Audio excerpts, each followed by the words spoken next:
Hey there, in this video, I'm going to walk you through how you can edit videos for free using Hyperframes. And it's a really powerful open source library that I don't think enough creators are aware of. So I'm going to walk you through all the different types of videos you can create with Hyperframes, the tools you need, and some sample prompts to get you started. So the first thing to realize here is that Hyperframes is an open source library that was created by HeyGen. And if you don't know HeyGen actually came up with creating really cool avatars that could almost like replace you when you're recording yourself. But I'm not a big fan of using avatars for my own videos. I prefer more live interactions, more raw takes, more human interactions. But Hyperframes is a really cool open source library because it leverages the HTML, CSS, and JavaScript, so the front end web technologies out there, in order to edit really cool videos. Could be animations, could be graphics, you name it. But there are some really creative use cases that I don't think enough people are talking about. So let me start off by sharing with you a product demo that I was able to build in like 3 or 4 prompts with Hyperframes. It took me about 30, 45 minutes, but this thing actually looks pretty good. And I think I might use this for my product, Melda. So let me share with you what this is.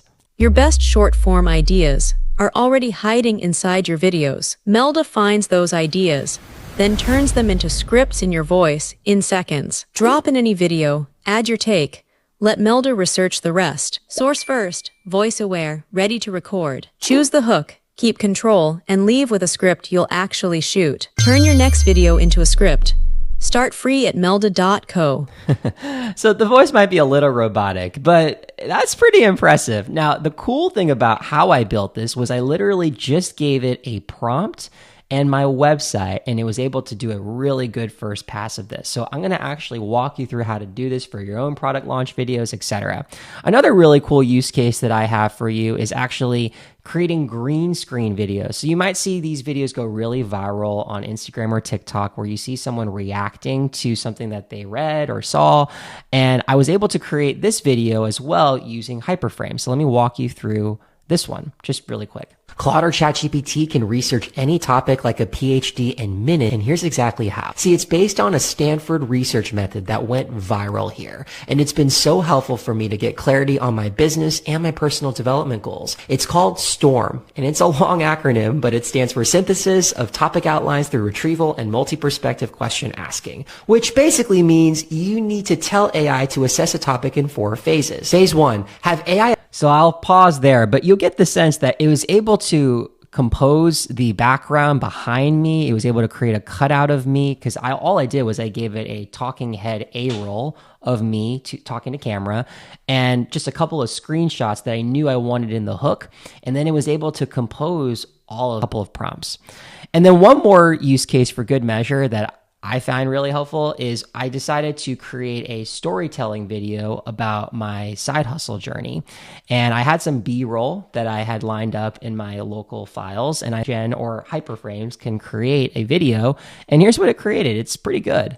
If you're working a full-time job and your idea of building a personal brand is making tons of money and escaping your 9-to-5, you might be doing it wrong. And I know this because it happened to me. In 3 years, I built a following of over 750,000 people while helping people improve their communication skills. So you get the idea. It's doing a pretty decent job laying out the B-roll where it should be relative to my script, adding screenshot captions, titles, you name it. So all in all, this is really helpful. And I thought it'd be nice to just share with you how you can actually do this for your own videos in this tutorial. Again, this is completely live, unedited, so bear with me with any technical difficulties or mess ups that I might have along the way.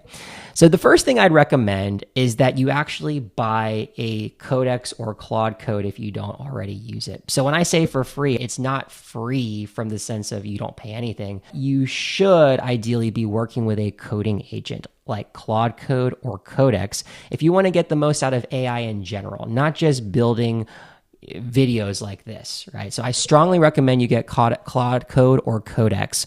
I'm going to show you what it would look like in Codex right now. So this is ChatGPT's coding agent. You can pay like $100 a month for either plan. And I think with Codex, you get a lot of great usage from it. So the first thing you need to do is you need to actually the app like Codex or the Claude Code app. And the second thing you need to do is install Hyperframes. So you can go to this free resource, and I'll have a link to this in the description, so don't like feverishly take notes or anything. It starts by just installing Hyperframes video editor. So you can literally type into your chat within Codex or Claude Code, install Hyperframes video editor. I won't do this because I already did, but the key to call out is you want to install this globally on your machine. So you might even want to say install Hyperframes video editor globally, so I only have to install it once. And then your coding agent should be able to know what to do from there. If it's running into spinning in circles though, you can type in this, right? MPX skills, you could just add that into your Codex chat. Like if I were to just create a new chat, I could literally test project. I could literally just type that in here. Whoops, sorry. Where did I go? Yeah, I could type this right in here. Not that one. See, this is the fun of actually seeing me go live. Yeah, this one. And dropping that in, right? And you could just run that and it will install Hyperframes for you. The second thing I strongly recommend is to create a project folder on desktop. So I actually have one here. It's called My Test Video. It's an empty folder, right? This is where you can dump a lot of your reference files. So let's say you have a bunch of B-roll that you've saved. You can dump it into a subfolder in your desktop folder, right? If you have A-roll, so you talking to camera and you want to clean up the footage so you don't have any pauses or filler words or bad takes, you can put that footage in here. If you want screenshots that you want to include at various moments in the video script, you can add it there. If you want to include the script of your video, you can add it in there. But the point is you want a folder that contains all the reference files that you need to create the video. So some planning does help in advance for certain types of videos. All right. Now, once you've done that, I want to actually walk you through like a very simple use case just so that you can get your feet wet with this. So what I actually did was I had here inside of one of my other shorts, a very simple video. So this is just to show you how powerful this tool is. You can give it a single prompt and it can generate like a pretty cool, fun motion graphic video. I said here, I want you to make a 10-second portrait explainer video explaining the health benefits of getting outside every day. Choose one strong animated visual metaphor that makes the idea instantly understandable. Keep it fast to render. So when it does this, right, it is generating the video, right, pretty cleanly. And it took 15 minutes. So one thing to keep in mind is these videos that get edited with AI, it's not like instantaneous, at least these free tools. It can take 15, 30, 45 minutes, depending on how complex your video is. So my recommendation is to do edits in, you'll go a lot farther. But anyways, you can see here, it generated the video in about 15 minutes and it wasn't bad, right? And it all generates in here in this local host environment. So if you actually want to start off by creating like footage that I just shared with you, I'll actually point you to how I created that product launch video. So the cool thing, if you go back here to this prompt, I literally said, after I said install, I want you to install all the Hyperframes workflows. So that's a really important instruction because the Hyperframes workflows I'm referencing are actually pre-built by HeyGen themselves. So if I go back to, let's say I go back this particular part of the resource, you'll see here that there's some commonly used skills that HeyGen packaged with a Hyperframes library, website to video. So literally it can take a website you give it and create a product launch video from that, or motion graphics, or embedded captions on your video, or talking head recut. So if you have bad takes, you can use the talking head recut skill to polish up your footage.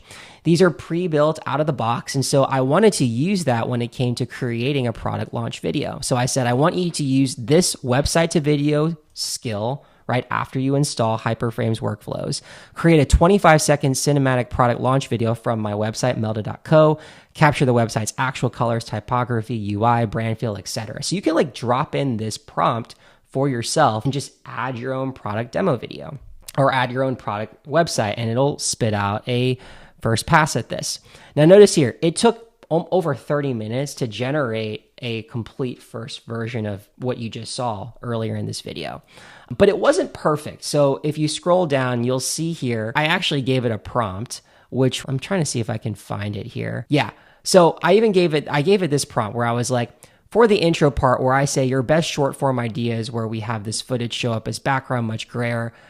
You can't see it here, but I provided like screenshots of things that I wanted in the intro. So like if you notice in the beginning, it doesn't have it here, but like when I exported the video, because I guess I moved some files around, you'll notice like even in this vertical version, look at the backdrop.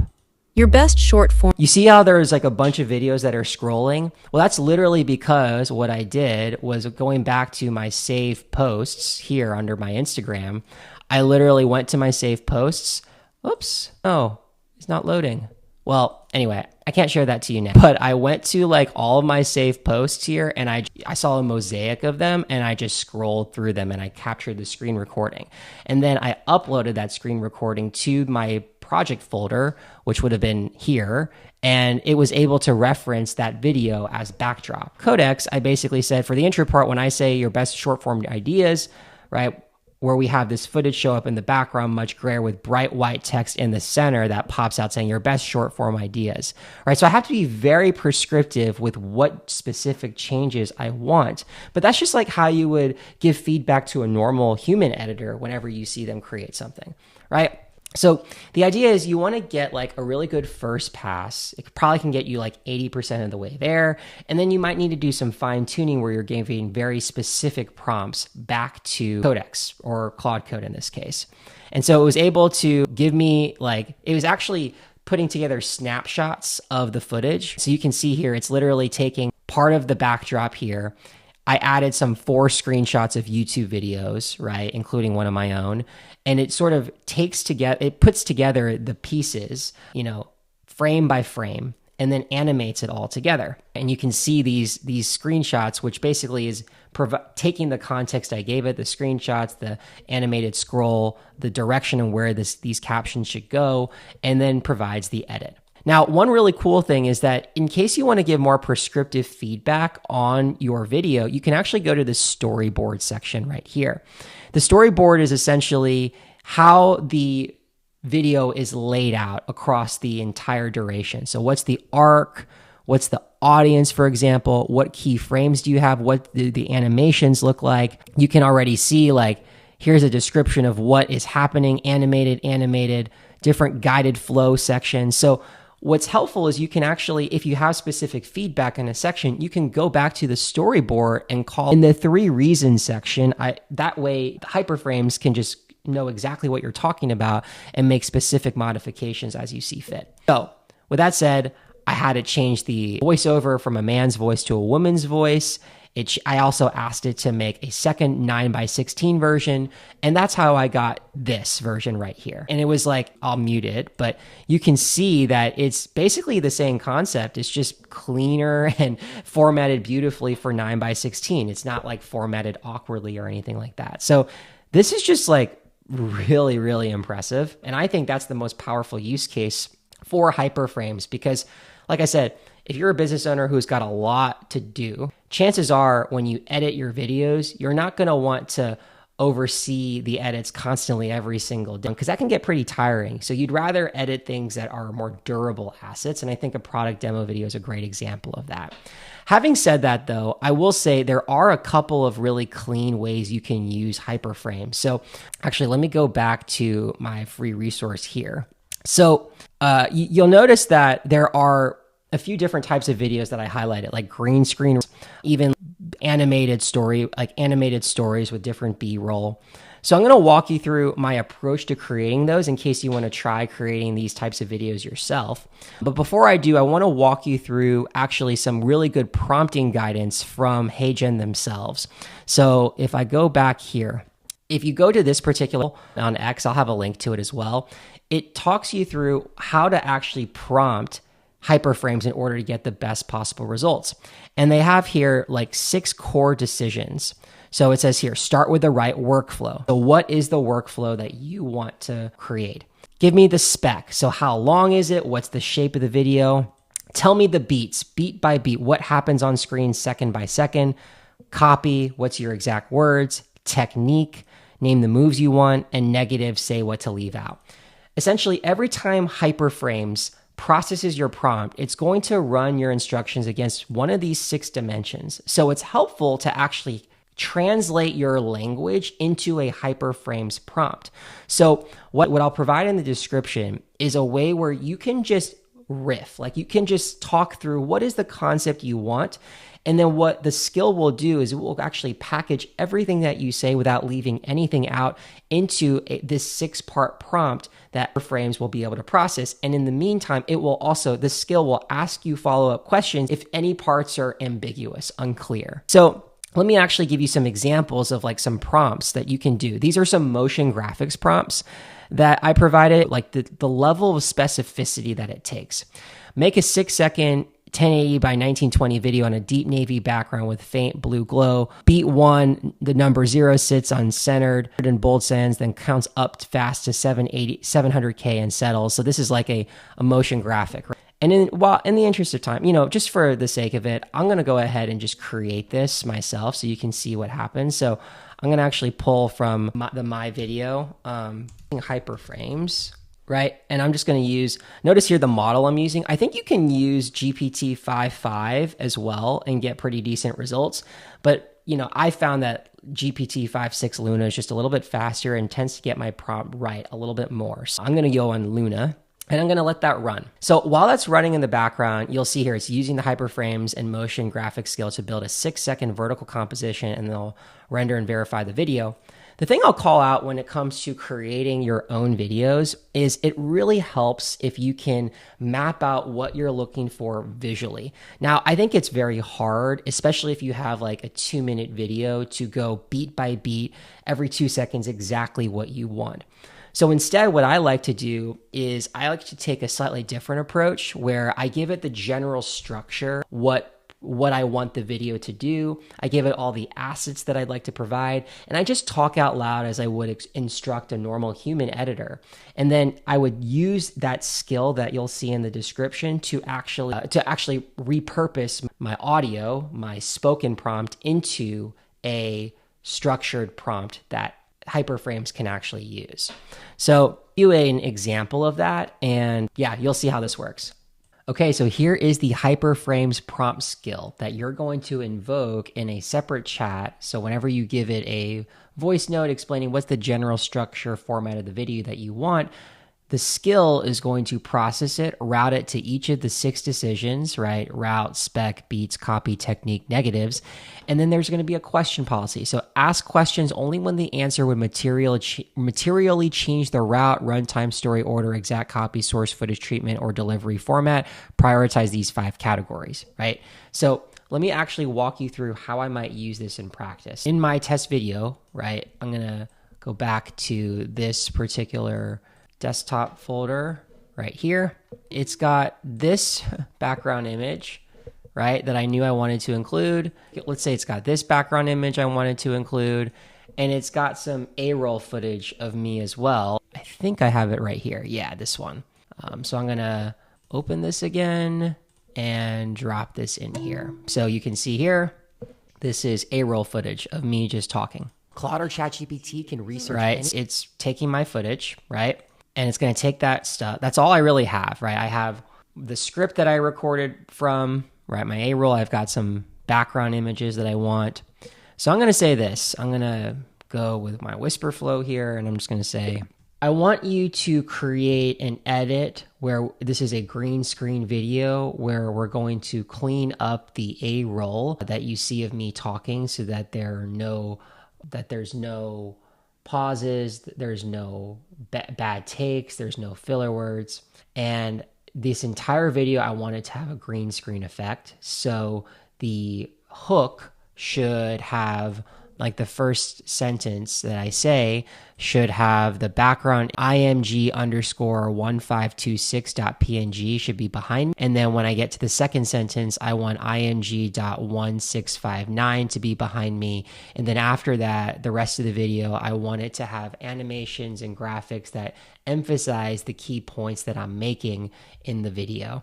And I want you to use Hyperframes prompt skill to make sure that you're structuring the prompt in the best possible way for Hyperframes. Take my request and edit the video. Okay, so I just gave it my prompt. Now let's go ahead and run it and watch what it does. So it's going to use the Hyperframes workflow, talking head guidance. This is an existing talking head video that needs A-roll cut-ups. I'll inspect this file. So it's going to go through this process of just gathering context about what I've provided it. But notice again, my instruction is very clear. I have a vision for what I want for the short form video. It needs, it requires different things. It's going to take it step by step.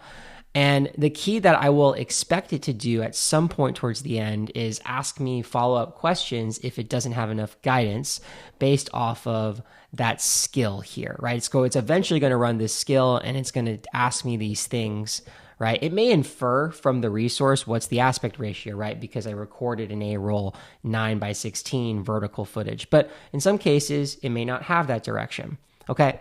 Now, while that's running, there's actually something else I'd love to share, which is Pixabay. If you want background music, sound effects to go with your video, I strongly recommend going to Pixabay. I have no affiliation with them, but it allows you to get royalty-free images, royalty-free stock, right? And so it's pretty cool. You can use stock B-roll, for example, teaching with whiteboard.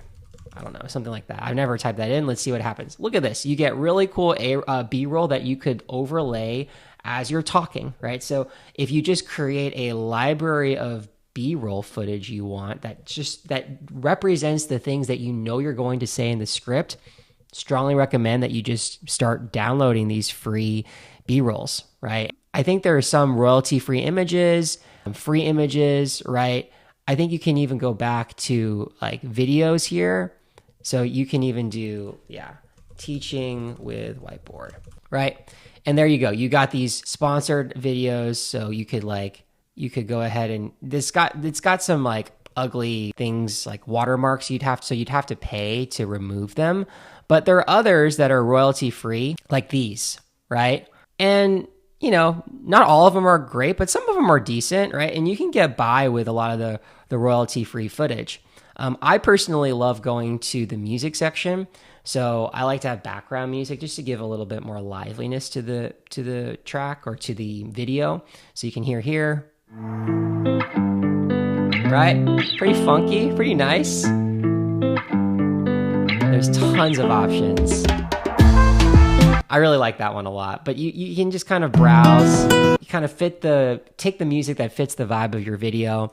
And then this one here for sound effects, I really like. So one of my favorite sound effects is the mouse click. So if you hear the mouse click like this, that actually showed up in one of the videos I made here, which was this one, where I anytime I have a screenshot that shows I like to have that mouse click sound animation here. Listen carefully here. I built a following of over 750. You hear that mouse click right at these screenshots show up on screen. So anyways, that's just something to keep in mind. So meanwhile, let's go ahead and take a look at how this is doing right now. So it's running some commands. It viewed the images, right? It viewed the video footage, and now it's just doing its thing. So again, this takes time, and that's why I strongly recommend that if you're going to edit a video, don't just wait for something to, finish end to end. You should be multitasking with AI, I think, have multiple projects going on at once. While that's going on, I do see that this is ready. So remember this one I did here where it was I gave it a very specific Hyperframes prompt and it was able to, just edit the files accordingly. I would love to say show this in Hyperframes for me to review. So looks like it was built and it's asking, do I want to preview it? But I think overall, this is a pretty slick take. I'm sure it'll reopen Hyperframes for me in a second. But I think in general, the key here I would emphasize is if you want to create with Hyperframes, you should definitely think of it as one of several projects you run in parallel, because these video edits can take, 20, 30 minutes sometimes. All right, so there you go. Look at that. That is a pretty cool motion graphic. So what you could do is export this and then bring this into your project folder, right? And this is what I like to do. I like to think about creating reusable assets in my videos. So you'll see here, here's an example of one where, it accesses my local files. This is for one other video I've done. If you look at, actually not renders, whoops, go back, video, no, sorry, it is this one, Short Studio, my bad. So if you go into one of my folders here, I've got these various assets. So I've got music, I've got sound, I've got logos even, right? So different logos that I know will be used on screen. I've even got here like under, not skills, is it projects? I think it's projects.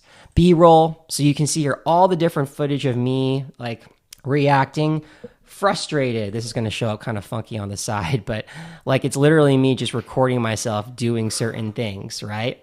Recording aspects of my life in my coaching program, right? So it's got B-roll clips of me here. And so I've labeled it in such a way that whenever I tell my agent to pull B-roll that kind of emphasizes key parts of the storyline, it knows to pull from the B-roll folder as long as that B-roll folder is accessible in the project. So like right here, there was this Short Studio folder, right? So any project in here with Short Studio is going to recognize the B-roll library because that B-roll library is available in that Short Studio folder, right, in here. So just something to keep in mind is like how you organize your assets actually can go a really long way to creating a video with Hyperframes. So yeah, I mean, look, I think at the end of the day, this is a really cool tool. If I were to sum this up, and again, this may take a little while for this one to run, so I'll pause the video and show you guys what this actually came up with once it's done. The key here to remember is that Hyperframes, in my opinion, does not replace human video editors. I run, multiple channels. I have to create content every single day. And if I had to focus on editing videos myself for the volume that I'm trying to put out, Hyperframes would not be the tool that would speed things up for me instantaneously. But let's say I'm in a pinch and I just need a video to be somewhat edited. My editor is not available, or I'm trying to create like a tutorial asset or something of that effect. Say that you could totally use Hyperframes. And it's pretty much free with the exception of having to pay for a coding agent. So anyways, I will end it here. But if you have any questions on how to use Hyperframes, or if you're interested in just trying to build more with AI for running your social media, that is what I cover all day long on this channel. So I'd be more than happy to share with you multiple tutorials. And hopefully this is helpful, and feel free to leave any feedbacks in the comments. All right, take care.